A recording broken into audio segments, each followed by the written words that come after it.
Salam sejahtera tuan-tuan, puan-puan, baiklah berita sepenuhnya. Pemecatan dan penggantungan beberapa pemimpin UMNO semalam tidak melalui proses sewajarnya serta wujud kecacatan dalam proses berkenaan.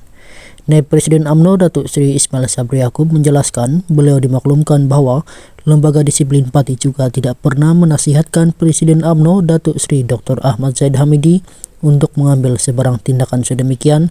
Sebaliknya hanya pemakluman mengenai terdapat laporan dibuat terhadap pemimpin yang dituduh.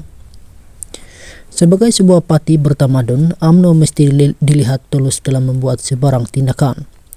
Saya menyatakan tidak setuju dengan keputusan itu atas alasan pemecatan dan penggantungan dibuat dengan tidak mematuhi proses perundangan serta bertentangan dengan prinsip natural justice seperti membela diri, katanya dalam posting di Instagram beliau malam ini.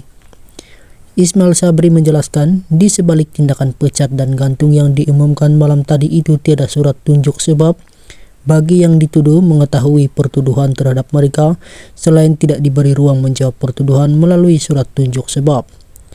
Jika yang menuduh tidak puas hati, maka yang dituduh perlu dirujuk kepada pendengaran dalam jawatan kuasa disiplin bagi mempertahankan diri.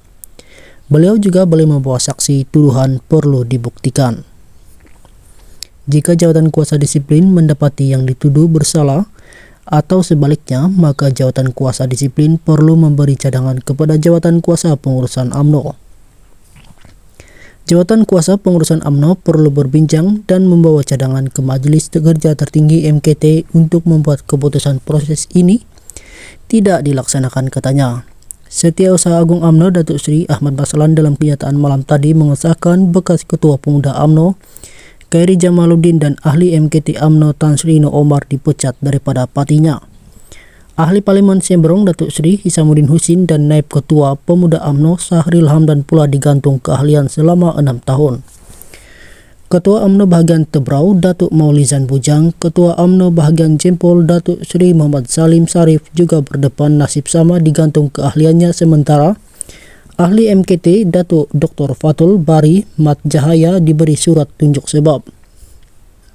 Sementara 5 ahli UMNO bahagian Pasir Gudang, 9 ahli UMNO bahagian Putrajaya, 2 ahli UMNO bahagian Tanjung Karang dan 26 ahli UMNO Negeri Pahang dipecat keahliannya.